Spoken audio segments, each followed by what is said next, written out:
for Madelyn. If you guys remember, back in November, she started her science fair project, and it was all about a healthy breakfast option for kids. And she wanted to explore what the differences were eating Pop-Tarts for breakfast versus a healthier, high-protein breakfast such as eggs and cheese.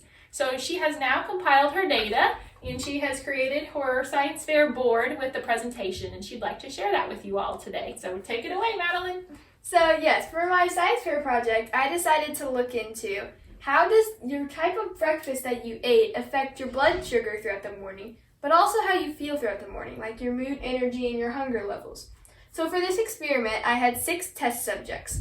At 7:30 a.m., I measured their blood sugar, and then at 7:30 a.m., then I gave them 2 Pop-Tarts. Or for the protein trials, I gave them 2 hard-boiled eggs and 1 cheese stick. Then at 8:30 and 9:30 a.m., I tested their blood sugars.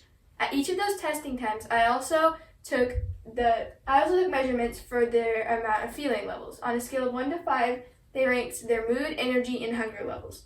So once I compiled all of this into data and charts, here's what basically I found out for trends. For our blood sugar levels, our fasting levels were all just about 100. None of them were above 100, just about it. But then this is where the difference comes in between carbohydrate and protein. The carbohydrate trial levels spiked to almost over 125 milligrams per deciliter is your blood sugar. However, protein, the averages stayed around 100, so about the same as fasting. Then at 9:30 a.m., they went back down to hovering around 100. So carbohydrate trials resulted in a drop, a spike, and then a drop, while protein trials kept it steady throughout the morning. For our feeling levels, there was a very wide range of our starting data. For example, this one has starting data points of 3 to 4, and this one has 1 to 2. So they're not really trends for the starting. But at 8:30 a.m., they all either spiked or dropped a lot. So it was basically a spike or drop level. And then at 9:30 a.m., this is where the difference comes in. In the carbohydrate levels, they went back to about the same level as the start. So for example, someone had a 4 for hunger levels at the beginning of the morning. And then at 8:30, it would maybe drop to 2, but then at 9:30, it would go back to 4.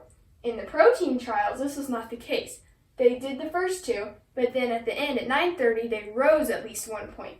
So protein over the morning actually increased your mood, energy, and hunger levels, while carbohydrates just kept it about the same.